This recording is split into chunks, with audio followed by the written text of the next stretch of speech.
এর মাঝখানে আজান দিয়ে দিচ্ছি, তাহাজ্জুদ পড়বেন। আল্লাহর ওলি যদি হতে চান, আল্লাহর সাথে সম্পর্ক যদি বাড়াতে চান, আগামীতে যারা নেতা হতে চান তারা তাহাজ্জুদ পড়বেন। কি পড়বেন? আল্লাহ কবুল করে নেবেন ইনশাআল্লাহ। আর আজান দেওয়ার সময় প্রতি লাইন শেষ হবে, কি পকেটে তো হাত ঢুকতেছে না, হাত ঢোকান না।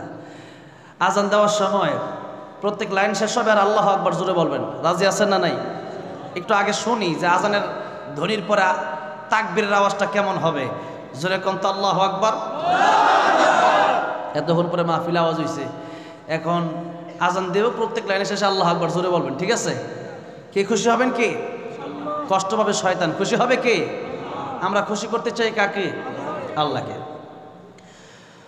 আল্লাহু আকবার, আল্লাহু আকবার, আল্লাহু আকবার,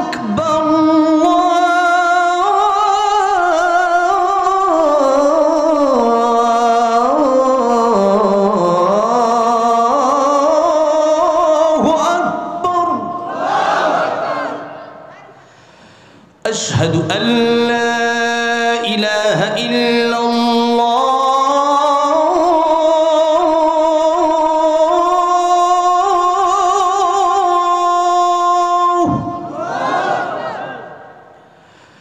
أشهد أن لا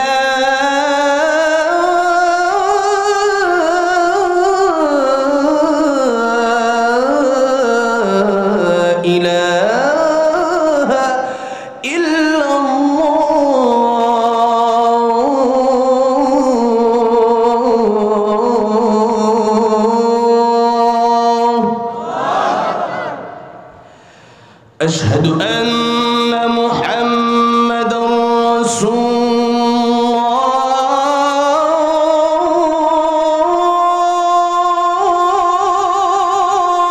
الله أشهد أن محمد رسول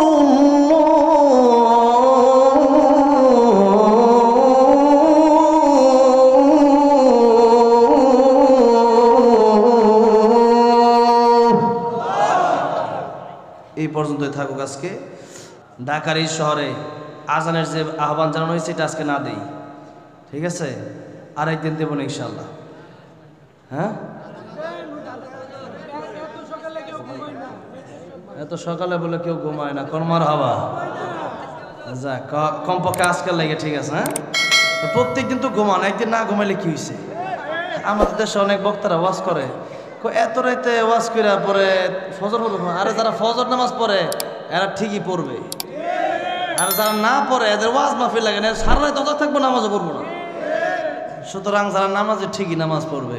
সুতরাং আর সারা জীবন তো আপনারা ঘুমানি, আমাদের তো অভ্যাস হয়ে গেছে, আর আপনারা তো সারা জীবন ঘুমানি। একদিন যদি একটা মাহফিল একটু সময় বেশি যায়, কোনো সমস্যা আছে? আজানটা হবে।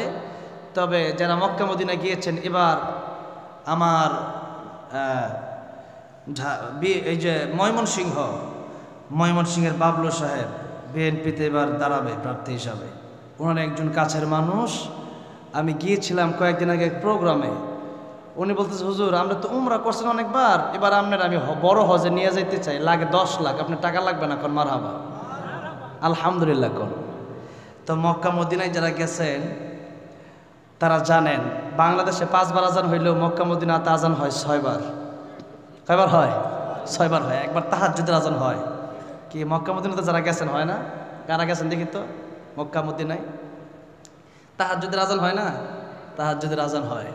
তো আজকে তাহাজ্জুদের আজানটা দিয়ে দেই। আমার তাহাজ্জুদের আজানের আগে রুমাল যাবে, একটু যার কাছে যা আছে, কম টাকা দিবেন না, কমপক্ষে 100 টাকার নোটটা দিয়ে, 2 টাকা 5 টাকার নোট দিতেছেন, ওইটা ফকিরে দিলেও তিনি নিবার চায় না। অনেক ফকির দেখছে 2 টাকা দিলে এটা কি দিচ্ছেন দরমিয়া, যেরকম ঠিক না ঠিক দেখেন না আপনারা? তো কেন মাদ্রাসায় যখন দিবেন তখন বড় হাতে দিবেন। আল্লাহ বলেন, মান যাল্লাযী ইউকরিদুল্লাহ করদান হাসানা, কেউ কি আসো আমার ঋণ দিবা? তা আল্লাহর আবার কিসের ঋণ? তার মানে কেউ কি আসো যে আমার রাস্তায় খরচ করবা, তোমার আমি আল্লাহ ডবল ডবল ডবল দেবো। কোন সুবহানাল্লাহ, কত ডবল দেবো তার কোনো হিসাব নাই, কোনো 10 গুণ না, খালি কত ডবল দেবে এটা আল্লাহই ভালো জানে। যত বেশি ইখলাস তত ডবল আল্লাহ দেবে। এই জন্য পকেটে হাত দেন, যা আছে। আমরা অনেক সময় শুনি যে ব্যক্তি ডান হাতে দান করবে বাম হাতে জানবে না, তাহলে আরো সে নিচে আল্লাহ ছায়া দেবে। আচ্ছা, ডান হাতে যদি আমি 20 টাকা দিই, আমার বাম হাত জানবে না? আমার অন্তর জানা মানে বাম হাতও জানছে। তাহলে দেখেন মুফাসসিরিনে কেরাম কোন সুন্দর সিস্টেম করেছে। পকেটে হাত দিবেন, দেওয়ার পরে মানি ব্যাগে হাত দিলেন, যে যা আছে 10 বড় নোট সব দিয়ে দিলাম। এটারে কই ডাইন হাতও জানলো না বাম হাতও জানলো না। এইটা হইলো ডাইন হাতে দান করলাম, বাম হাতও জানলো না, মানে পকেট থেকে যা আছে নেন দিয়ে দিলাম। মাদ্রাসা লাগে হিসাব করে দিলেন যে এই দিলাম 10 20 এই 30, এই 10 20 30 দিয়েছিল, হয়তো বাম হাত, আমরা ডাইন হাত জানছে মানে অন্তর জানছে, আর অন্তর জানছে মানে খবর এনে আয়া পড়ছে বাম হাতে। কথাটা বুঝতে আসছে? এজন্য পকেটে হাত দিবেন, যা আছে তা দেন, বিড়ি টিড়ি থাকলে দিয়ে না। আচ্ছা ঠিক আছে।